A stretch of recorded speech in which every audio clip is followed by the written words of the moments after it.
Congolaises, Congolais, chers compatriotes, il y a 6 ans, je prenais congé de mes responsabilités en tant que président de la République, chef de l'État. Et fait inédit dans notre pays, en près de 60 ans d'indépendance. J'ai passé pacifiquement la main à un nouveau chef d'État. Depuis lors, je m'étais imposé un strict devoir de réserve, y compris quand j'ai fait l'objet, directement ou par mes proches interposés, de provocations, de déni de droit, d'humiliation, d'imputations dommageables et d'autres multiples atteintes à ma dignité. D'abord, parce que je suis convaincu que le temps est le meilleur allié de la vérité, un antidote lent mais puissant contre le venin du mensonge et de la délation. Mais aussi et surtout, parce qu'agir autrement aurait fait le jeu de ceux qui, par cette campagne odieuse, cherchaient à détourner l'attention de notre peuple de leur incapacité, aujourd'hui avérée, à répondre à ses attentes et aspirations. J'ai enfin décidé de briser ce long silence, de sortir de ma réserve et de m'adresser à vous parce que l'enjeu est de taille. Il est même existentiel. Non pas pour ma famille politique ou biologique, moins encore pour ma modeste personne, mais plutôt pour la nation congolaise et pour l'avenir de notre cher et beau pays. J'ai décidé de briser le silence parce qu'au vu de la situation que traverse notre pays, continuer à me taire m'aurait rendu poursuivable devant le tribunal de l'histoire pour non-assistance à plus de 100 millions de compatriotes en danger. Je saisis cette opportunité pour partager avec vous mes réflexions et participer ainsi à la recherche de la solution à la crise que traverse notre pays, la République démocratique du Congo, terre de nos ancêtres, car il est gravement malade et son pronostic vital engagé. Mieux que quiconque, vous en êtes conscient, car vous en faites quotidiennement les frais dans votre chair et vous en payez le prix. Mes chers compatriotes, vu l'importance stratégique de notre pays et le rôle qu'il est appelé à jouer, j'avais, de l'avènement au pouvoir du chef de l'État actuel, conclu avec lui un accord donnant naissance à la coalition entre nos forces politiques respectives. À propos de cet accord, beaucoup de contre-vérités ont été dites, y compris, fort malheureusement, par celui qui est censé connaître la vérité, parce qu'en étant l'un de deux principaux signataires. En attendant qu'au moment opportun, la vérité soit rétablie, preuve irréfutable à l'appui, permettez-moi pour l'instant d'affirmer qu'en ce qui me concerne, la conclusion de cet accord n'avait pour seule motivation que l'intérêt supérieur de la nation.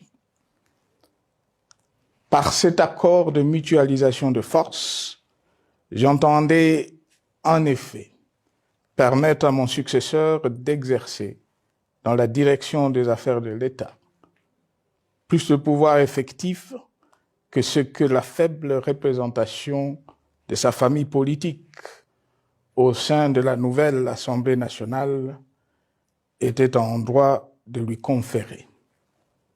Je voulais par ailleurs faciliter le fonctionnement harmonieux des institutions et éviter à la nation, comme à notre jeune démocratie, d'éventuelles crises politiques qui leur auraient été fatales. Cette première alternance pacifique et civilisée à la tête du pays avait suscité d'autant plus d'espoir qu'en janvier 2019, notre pays s'est trouvé en bien meilleur état qu'au moment de ma propre accession à la magistrature suprême en janvier 2001. Alors que j'avais trouvé un pays au bord de l'implosion, miné par une longue dictature et des guerres, sans institutions républicaines, économiquement en faillite et socialement déchiré. Bref, un pays dont l'incertitude de lendemain menaçait la stabilité de toute la région. Le 24 janvier 2019, j'avais en effet légué un bien meilleur héritage à mon successeur, à savoir un pays réunifié, largement pacifié et dont les limites territoriales correspondaient exactement à celles qu'elles étaient au 30 juin 1960. Une nation reconstituée, réconciliée et fière de sa diversité. Un État doté d'une constitution progressiste et des institutions fonctionnant harmonieusement. Une économie dynamique et résiliente et débarrassée du fardeau de la dette hérité de régimes antérieurs, du fait de multiples réformes structurelles engagées. Une armée nationale républicaine de plus en plus professionnelle et capable de relever le défi de la défense de l'intégrité du territoire national. Une démocratie en constante consolidation, avec notamment l'organisation sur fonds propres d'un troisième cycle électoral. Le cœur serré, je constate qu'à peine 6 ans après, ce bel héritage en indivision, légué à l'ensemble de notre peuple, a été complètement dilapidé par celui qui en avait reçu la garde. Que notre pays offre un spectacle de plus désolant et qu'il suscite d'autant plus de désespoir au sein de notre peuple et de pitié et de moquerie à travers le monde, que l'inconscience de ses dirigeants ne permet aucun espoir de redressement. Cette détérioration rapide de la situation générale du pays est principalement due à l'inverse du pouvoir sans limite. Le nouveau dirigeant s'illustre en effet par une série de remises en cause, reniements et violations intentionnelles de la Constitution, avec en toile de fond la volonté irrésistible de concentrer tout le pouvoir entre les mains d'un seul homme, au mépris du pacte qui cimentait la cohésion de notre peuple. Le premier acte de remise en question de ce pacte républicain, véritable socle de stabilité et de cohésion nationale, a consisté à violer délibérément la Constitution et les lois pertinentes lors du premier remaniement de la Cour constitutionnelle par le président de la République. La violation de ce texte juridique, fondement de tout état de droit, pour de simples raisons de confort politique est devenue, depuis lors, une marque distinctive de la gouvernance de notre pays. Dans le même esprit, en décembre 2020, il fut organisé un coup d'État institutionnel à la suite du renversement en pleine mandature d'une majorité parlementaire, pourtant dévolue par le peuple souverain, ainsi que le gouvernement qui en était issu. S'en sont ainsi suivis la nomination illégale de membres de la Commission électorale nationale indépendante, ainsi que le simulacre des élections de décembre 2023, organisées en violation du cadre juridique et de normes internationales pertinentes, qui, par une ampleur sans précédent de la fraude, ont amplifié l'illégitimité des institutions et de leurs animateurs. Le coup de grâce a été donné par l'annonce du projet de changement de la Constitution, un projet dont la réalisation liquiderait totalement le consensus national de Sun City.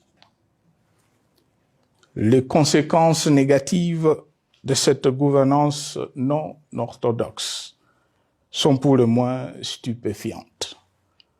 Le pays est ainsi devenu un espace de non-droit. La République a cessé d'être démocratique et la volonté du chef de l'État tient désormais lieu de loi suprême, supplantant la Constitution et les lois. En revanche, érigé en politique du gouvernement, le populisme et la démagogie, le mensonge et l'arrogance, la discrimination et la stigmatisation de certaines composantes de notre peuple, l'institutionnalisation du tribalisme et du népotisme, l'opposition de communautés nationales les unes aux autres, le discours de haine et l'injustice ainsi que l'impunité ont d'autant plus aisément détruit la cohésion nationale et le vivre ensemble que l'opulence outrancière et le non-respect de la parole donnée sont les maîtres mots de la classe politique au pouvoir. Ce qui a rendu le pays fragile et donc vulnérable. Plus grave, le repli identitaire, dangereux pour l'édification de toute nation, a refait surface, avec ses vieux démons dont l'intolérance et la division est circonstance aggravante. Cela est non seulement toléré et impuni, mais aussi et surtout véhiculé et financé par les tenants du pouvoir. Face à cette dérive, le Parlement a abdiqué de sa mission constitutionnelle de contre-pouvoir. Il a ainsi cessé d'être le temple de la démocratie, le lieu par excellence de l'expression législative et la volonté du souverain primaire, pour ne plus être qu'une chambre d'enregistrement de la volonté d'une seule personne. Quant à la justice, garante constitutionnelle des libertés publiques et du socle de valeurs, qui structure notre identité et forge notre unité, elle a complètement démissionné de ses responsabilités, se laissant ouvertement instrumentalisée à des fins politiques. Elle n'est donc plus qu'un instrument d'oppression d'une dictature qui tente désespérément de survivre à contre-courant de l'histoire, par la terreur et l'imposition de la pensée unique. Rôle peu louable, qu'elle partage avec les milices tribales, ainsi que la police et le service de renseignement, eux aussi détournés de leur noble mission de protection des citoyens et de sécurisation de l'État. Sur le plan économique, la situation est de plus inquiétante. Malgré l'augmentation des recettes publiques, essentiellement due à l'arrivée à maturité de toutes les réformes courageusement votées de 2002 à 2018, notamment le nouveau code minier, forestier, des hydrocarbures, des assurances et de la sous-traitance, et un niveau d'aide financière accru de la part des institutions de Bretton Woods. Aucun investissement n'a été réalisé pour doter le pays d'infrastructures modernes, soutenir des réformes structurelles et stimuler la croissance. Par contre, l'inflation et la dépréciation monétaire, jadis vaincues, sont de retour. La corruption et le détournement de deniers publics ont atteint un niveau inédit. Et l'endettement public que nous avions maîtrisé de 2010 a de nouveau grimpé en flèche, dépassant la barre de 10 milliards de dollars et suscitant des inquiétudes légitimes quant à la solvabilité à moyen et long terme du pays.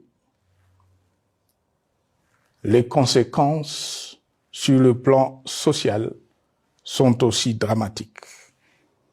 Aggravation du chômage, accumulation des arriérés des salaires des agents de l'État, baisse drastique du niveau de vie de la population et recrudescence du banditisme urbain, de l'exode rural et de la famine dans un nombre croissant de provinces. Les Congolais sont désormais en proie à une véritable angoisse existentielle. Parmi les victimes résignées de ce gâchis se trouve en bonne place notre jeunesse, qui a été pourtant de tout le combat démocratique et qui a beaucoup cru aux vertus de l'alternance pacifique. Aujourd'hui, sans repère ni perspective sérieuse du lendemain, ils se sont abandonnés, laissés à la merci des entrepreneurs de conflits et de vendeurs d'illusions de tous bords. Rien de ce qui lui a été promis depuis 6 ans n'a été réalisé. À cette jeunesse désabusée, comme à l'ensemble de notre peuple, nous tenons à donner une assurance. L'échec d'un régime compromet, mais ne scelle pas définitivement le sort d'un peuple. Mes chers compatriotes, s'agissant de la situation sécuritaire, dans les grandes agglomérations comme dans nos campagnes, elle est partout plus que préoccupante. C'est le cas notamment au nord Kivu, au sud Kivu, en Ituri, au Maniema, au Tanganyika, au Katanga et au Mai-Ndombe, province pourtant voisine de Kinshasa, capitale du pays et siège des institutions. Le sang de nos compatriotes civils et militaires, valeureux officiers et soldats des rangs, mais aussi députés, éminents membres de la société civile ou de partis politiques, a ainsi abondamment et gratuitement coulé. Du fait de l'intolérance, du cynisme, voire pire, d'un terrorisme d'État pratiqué dans un seul et unique dessein, l'abus du pouvoir pour le pouvoir. C'est le cas, entre autres, de plusieurs centaines de détenus du centre pénitentiaire de rééducation de Makala, sauvagement abattus dans la nuit du 1er au 2 septembre 2024, victimes sans défense d'un crime incontestable contre l'humanité, à ce jour restés impunis. Il en est de même de membres de la secte mystico-religieuse Wazalendo de Goma, de jeunes de la Junafek à Lubumbashi et du massacre des adeptes de l'église Mbidi à Kilwa. Cette déliquescence de la situation sécuritaire est due à la mauvaise gouvernance du pays, qui dans ce secteur est aujourd'hui caractérisé par une formation militaire bâclée, des recrutements et mises en place ethniquement motivés, ainsi que par l'emprisonnement sans jugement, aussi bien de plusieurs militaires et officiers de haut rang que des agents de l'ordre et de sécurité, majoritairement swahiliphones. Bien plus, à l'armée nationale, bouclier de la nation, instrument de préservation de l'indépendance nationale et de l'intégrité territoriale, il a été substitué de bandes de mercenaires, de groupes armés, de milices tribales et de forces armées étrangères, qui ont non seulement montré leurs limites, mais aussi enfoncé le pays dans un chaos indescriptible. L'État a ainsi perdu le monopole de la violence légitime en sous-traitant aux groupes armés, autrefois maîtrisés, le maintien de l'ordre public et de la tranquillité nationale. Et comme si cela ne suffisait pas, l'armée nationale est vilipendée, conspuée et tournée en dérision par les autorités qui n'assument jamais rien alors qu'elles sont censées veiller à sa consolidation et à sa respectabilité. Pour les avoir formés, commandés et conduits au front, je connais nos soldats, boucs émissaires aujourd'hui de toutes les contre-performances enregistrées sur les champs de bataille. Ils ne sont pourtant pas intrinsèquement moins bons, moins nationalistes et moins loyaux. Ce qui a changé entre-temps, c'est la qualité du commandement et de leur prise en charge.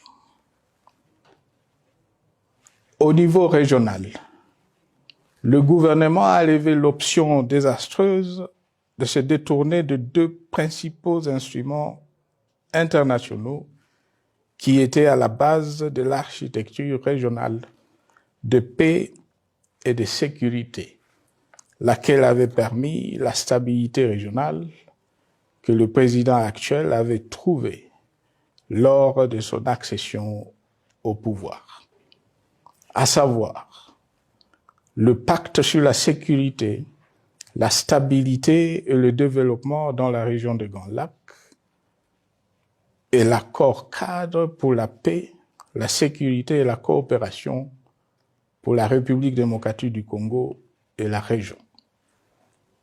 Plus grave encore, en faisant de forces négatives, les FDLR, ainsi que des centaines de groupes armés congolais, des supplétifs des forces armées de la République démocratique du Congo, le gouvernement a ouvert la voie à la régionalisation du conflit, avec des conséquences inévitables sur la stabilité de la région.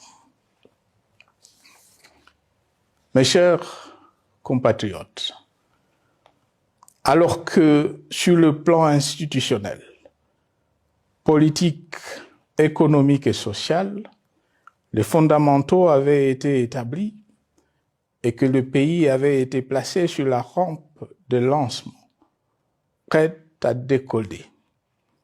Nous voici, hélas, en un temps record, soit 6 ans, de nouveau à la case départ.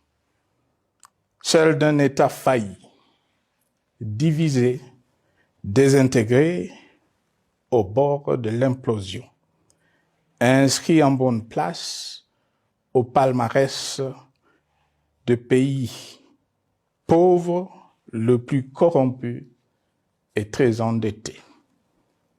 En atteste tout le rapport tant du Conseil de sécurité des Nations Unies que ceux sur l'indice de développement humain et sur la pauvreté. La crise qui déchire notre pays est donc profonde et multidimensionnelle. Sa solution doit être nécessairement globale. Toute autre approche n'a donc aucune chance de conduire à une paix durable. Bien plus, le Congo est intemporel. Il n'appartient pas à tel ou tel régime politique. Ce dernier étant par définition rotatif et donc passager en démocratie. Il appartient plutôt au peuple congolais dans sa grande diversité. Ce qui est vrai du Congo l'est aussi des immenses ressources du sol et du sous-sol dont il regorge et qui sont essentielles à la croissance et au développement à l'échelle internationale. Que tous, au pays comme à travers le monde, en tiennent compte et qu'ils inscrivent leurs projets dans une perspective qui privilégie l'intérêt du Congo et des Congolais, plutôt que celui de ceux qui, à un moment ou à un autre, dirige le pays. Cela étant, pour sauver le Congo, les griefs légitimes du peuple congolais contre le régime en place ne peuvent être éludés. Ils doivent plutôt être pris en compte. La dictature doit prendre fin et la démocratie, tout comme la bonne gouvernance économique et sociale, doivent être restaurées. Car, comme en témoigne l'histoire, il ne peut y avoir de solutions sécuritaires définitives sans solution politique sincère. Sinon, il y aura de nouvelles vagues de convulsions politiques, de troubles à la paix, d'insécurité, d'instabilité institutionnelle, de conflits armés et de guerres civiles. Perspective qu'en toute responsabilité, nous, Congolais, ne pouvons plus nous permettre. Il est dès lors vital que les multiples initiatives de recherche de la paix, Luanda, Nairobi, EAC SADC, l'Union africaine, Doha et Washington, que nous accueillons favorablement, les considérant comme autant de signes de compassion et de solidarité à notre peuple, soient conscientes de cette exigence. Qu'elles accordent aux Congolais à la fois maîtres de leur destin et premières victimes de cette crise la place centrale qui leur revient de droit, aussi bien dans le diagnostic du mal dont souffre le pays que dans la prescription du traitement dont il a besoin pour en guérir définitivement. Il convient de noter à ce sujet que le gouvernement de Kinshasa s'est enfin résolu à se mettre autour d'une même table avec l'AFC M23 depuis plusieurs semaines à Doha, même si, bizarrement, il continue à considérer comme un crime le fait que les autres Congolais se parlent entre eux.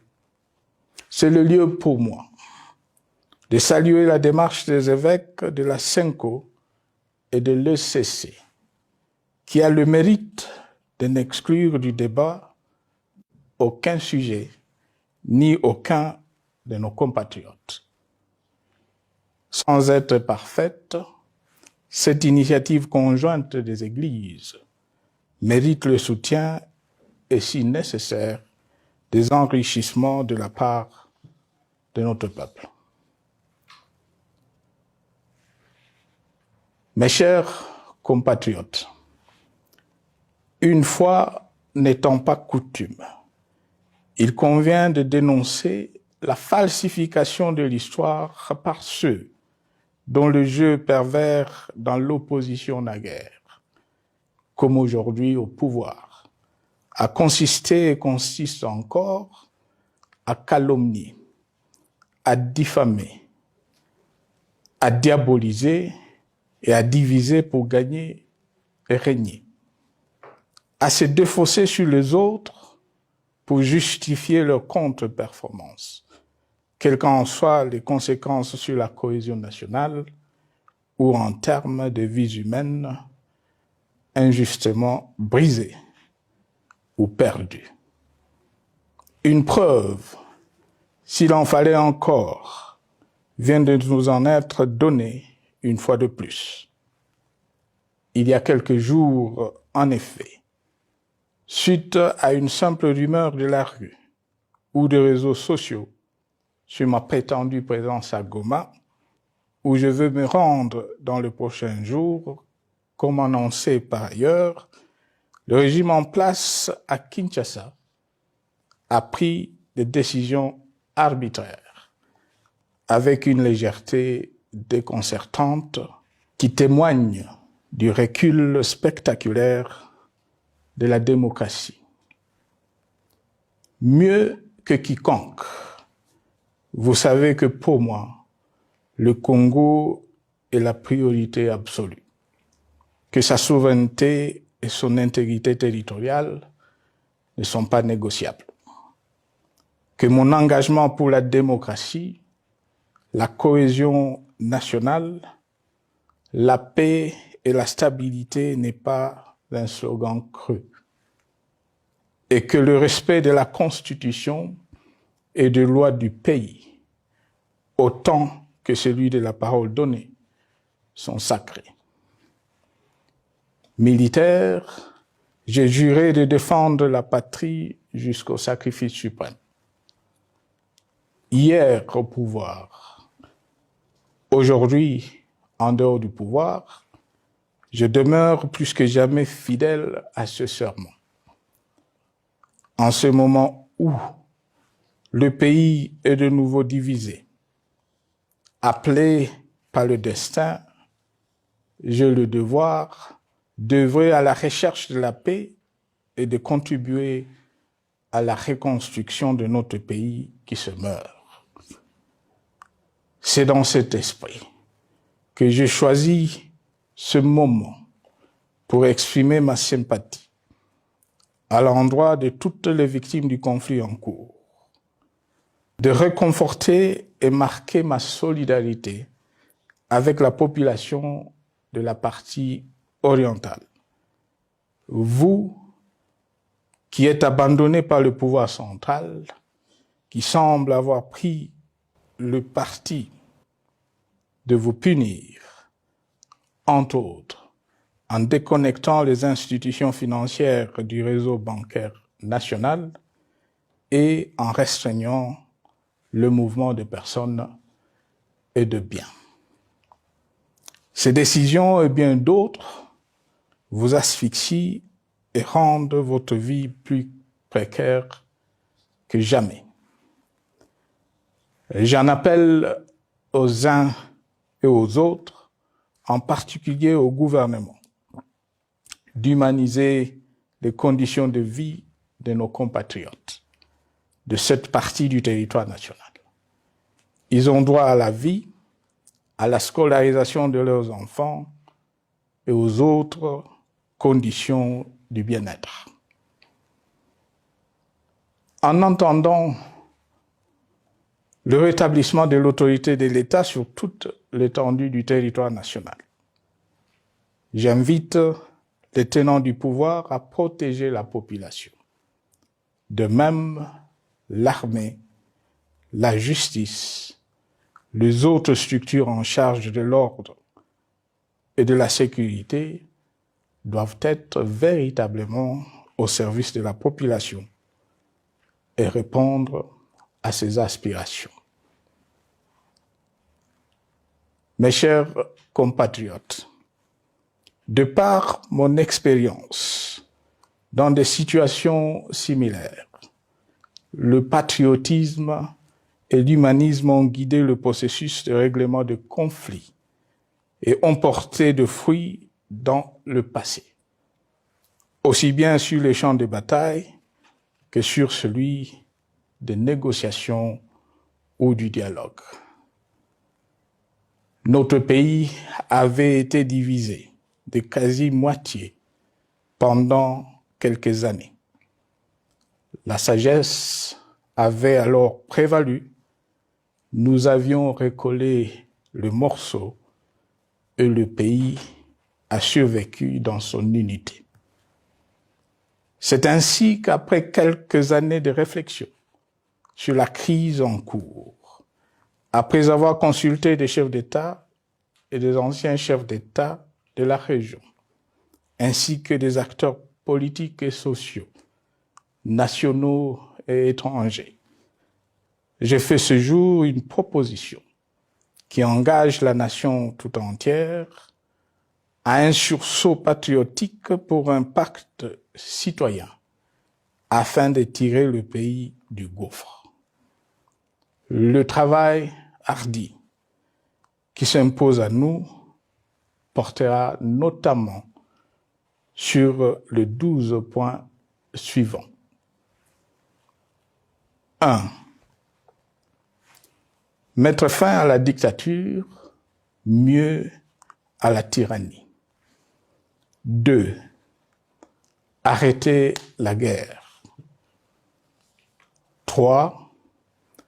Rétablir l'autorité de l'État sur toute l'étendue du territoire national. 4.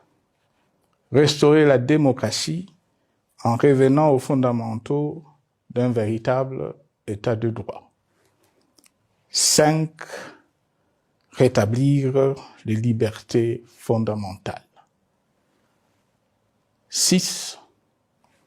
Réconcilier le Congolais et reconstruire la cohésion nationale. 7. Relancer le développement du pays par la mise en place d'une bonne gouvernance économique, une gestion administrative et financière orthodoxe et une répartition équitable des ressources nationales. 8. Relancer le dialogue sincère et permanent avec tout le pays voisin en vue de l'instauration de la paix et du développement durable dans la région. 9. Rétablir la crédibilité du pays auprès de partenaires au niveau tant régional, continental qu'international. 10. Neutraliser tous les groupes armés nationaux et étrangers et rapatrier ces derniers dans leur pays d'origine. 11. Mettre définitivement fin au recours et à l'utilisation de mercenaires, conformément à la Convention de l'Union africaine sur l'élimination du mercenariat en Afrique du 3 juillet 1977 et à la résolution des Nations Unies du 4 décembre 1989 portant sur la Convention internationale contre le recrutement, l'utilisation, le financement et l'instruction de mercenaires et rapatrier sans condition ceux qui sont déjà déployés sur le sol congolais. 12. Ordonner le retrait sans délai de toutes les troupes étrangères du territoire national. À ce sujet, je salue la décision sage des pays de la SADC de retirer les troupes de la SAMI DRC de notre pays. Vu l'immensité de la tâche ainsi décrite, je lance un appel solennel à tous les Congolais, sans distinction de sexe, d'ethnie, d'âge, de classe sociale, de zone géographique ou d'appartenance politique, qui aiment passionnément le Congo, qui sont prêts à tous les sacrifices, qui adhèrent sans réserve au pacte républicain de Sun City et qui tiennent au respect de la Constitution du 18 février 2006 à s'unir autour de ces objectifs. Il s'agit de la refondation de l'État et de l'édification d'un pays qui a perdu ses repères. Mobilisons-nous et mettons à profit tous les moyens à notre disposition pour restaurer l'unité nationale, sauver le Congo et préserver son indépendance. Car l'Afrique et le monde nous regardent. Mes chers compatriotes, le Congo vaut mieux que la caricature qu'en donnent ses dirigeants actuels. Le Congo mérite mieux que cette politique extérieure faite de jérémiades et de mendicité. J'ai donc la ferme conviction que le peuple congolais est capable, aujourd'hui comme en 1960, de vaincre le démon de la division, qu'il est capable aujourd'hui, comme au cours de la décennie 90, de vaincre la tyrannie et la tentation du pouvoir absolu. Qu'il est capable aujourd'hui, comme en 2003, de prendre le dessus sur ce qui nous divise et de mettre fin à la violence armée qui oppose ses enfants. Pour y parvenir, chacun doit jouer sa partition.